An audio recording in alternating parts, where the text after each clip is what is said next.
So hi, I'm going to show you how to create some new folders in Google Drive as well as set some permissions for files, which sometimes a little confusing. So first of all, I could type in, to go to Drive, I could type in drive.google.com up here in the address bar, the URL. But another way to get it is if I'm signed in, I should be go over to Drive and click on that. And so I've got my drive here. I've already got some folders in there. In fact, I've already done this once. You'll see freshman year down there. So I'm going to call this something slightly different than I have in the instructions. I'm going to create a new folder, and I'm going to call this Frosh 2018. Okay. So I'm going to create. So you'll notice that appears down here. I'm going to double click on it, and if it opens up, which it might not, there it goes. And then once again, I can then do new plus folder, and then maybe I've got computer science, first period, or 0 period, and I do 0, and I hit create. Now I can keep doing that, but a shortcut is and rather than do the new plus, I like shortcuts. If I do Shift F, that actually creates a new folder. So maybe I've got English, first period, and Shift F. I got Cal Studies, my laggy. Studies, second period, and so forth. So I'm going to fill out my whole schedule, whatever that happens to be. So I've got a couple more to go here, but then the next set of directions says I'm going to actually teach you how to do some permissions. So we're going to create 2 folders inside of here. One, I believe, Shift F, was all can read or something like that. Not reading the directions right now, but I think that's what I called it. And then another one was called Shift F. It was called must set permissions. And once again, a permission is like access. It's can somebody view it? Can somebody edit it?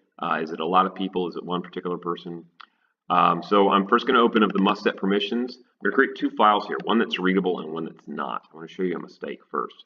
So I'm going to do a new Google Docs. I do not know what the shortcut for that is. Wow, that's big. I'm going to call this mistake. And another nice trick is whatever you make your first line, if you then click up at the top, assuming this thing is not, why is it so gigantic? I'll see if we can't make it smaller. Yeah, if you click up at the top, it'll automatically make it that. And here's what a lot of people will do now. Here's the mistake. They will just grab this thing up here and they'll copy it because they think, oh, that's the URL I can share.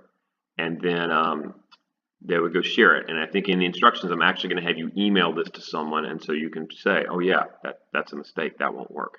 So I'm going to go ahead and go into Gmail, which I'm going to do this way. I'm going to go to Gmail. Now this one, my instructions are a little different. If this opens up in a new window, you can use Alt-Tab, jump back and forth between it and the other thing, but since this is in the same tab, see how these are all in the same tabs here? These are tabs in the window. Control tab is a nice way to kind of jump back and forth between things. So I'm going to do compose, and I'm just going to pretend, I'm going to pretend like I'm sending it to Miss Flynn. Please do not send this to Miss Flynn. In fact, let's pretend I'm sending it to myself. Please don't send it to me either. Send it to a friend in the class who can just double check your work. Yes. All right. Check these. All right. And so the first one, this should not work, or it's a mistake. Just label it somehow. I'm going to paste it. So once we went to copy, if I click up there, Control C is what copied it. And then when I click in here, Control V is the shortcut for pasting it. You could probably also do a right click or a 2-finger tap. Okay. So that's one. That one should not work. I'm going to create another new one.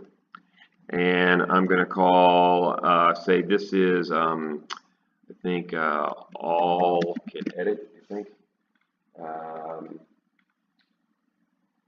Let's see. I got to double check a minute. Yeah, this is editable. We're calling this editable. Basically, we're going to make sure anybody at OUSD who has this thing can edit it. We're going to call it editable. Oops, except it did the wrong thing. Darn it. Ignore that. Remove that. We wanted a new, this. Okay. I'll try to edit that out.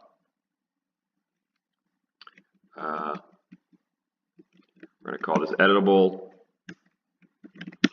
you should be able to write here. Okay. Now I'm going to set this. So to set it, you go up to share here. Right now it's private, so if I grab this thing up here, it's not going to work. I'm going to hit share. I'm going to click shareable link. By default, it's going to say anybody at OUSD can view, but I actually want to make it anyone at OUSD can edit. And so I'm going to click that. And now I like hitting this. Sometimes it says it'll copy it, but it's not always copied. I like hitting that, copy to clipboard. And now I'm going to jump back to my message and say, you can edit this.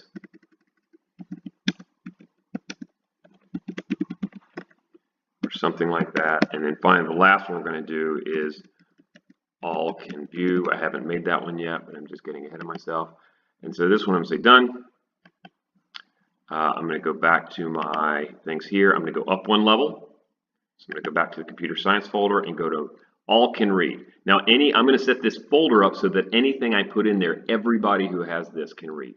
So I'm going to do a 2-finger tap, which is like a right click, or I think you can do alt click. That will work as well. I'm going to say get shareable link. And it says link sharing off. So I'm going to turn it on. And right now, anyone at OUSD can view. Oops. I must have duplicated something there. So ignore what I just did there. Get shareable link. I turned it on. And then this share settings, because I want not just OUSD, I want anyone to be able to do this. So I've got to go into here. And it says, okay, anyone at OUSD. It's like, that's not what I want. That's not what I want either. More. I want more than that. And then this is what I like. This would allow people to search for it. I don't like that. But I like basically, unless it's something that I feel really private about, that I don't think should be shared outside of school, I like doing this. That way, if you haven't signed in, you can do it. If your parents want to look at it, they can do it. So I click on that. Okay, done. Now, I could share the whole folder, but what's cool is anything I put in there is going to be automatically a shareable thing. And in fact, when I do this, Google Docs, yeah, it even tells me, you know, this is going to be whatever the folder is. Yes, I know that. Create and share. And I'm just going to call this viewable by all. I don't know if that's what I said in the directions, but it was something close to that. And then if I hit share, you'll notice that it was already set up as share. This has already been all done. It's like, oh yeah, it's in the folder. So I can just copy the link, anyone can view, and then I'm going to go back to my email and send this to the person who's going to double check. That one should automatically not work at all. This one they should be able to open and type in it. This one should be a view only for anybody who gets it. And then you hit send. Now I just realized I skipped over one step, and I'm jumping around here. I wanted you to, at one point, you were supposed to make a screenshot of both your expanded tree, which is right here. In fact, so you'd probably have 7 classes, and then I also wanted you to expand it here. Just take a screenshot of the whole thing, and there's some instructions there on the Chromebook. It's the, the scroll. I can't demonstrate it because I'm not on Chromebook, but it is right in the middle of the page. Where are the instructions? It's control and what's called the window switcher, which is up on the top row. It looks like a little, almost like a little rectangle button. If you click that, those two together, it'll take a screenshot of the whole thing. And if you do control shift in that window switcher, it will do a partial one, which it'll kind of gray your screen out. And then if you drag around it, it'll automatically capture the little piece that you drag around. Okay, that's probably plenty. So let me stop this if I haven't already.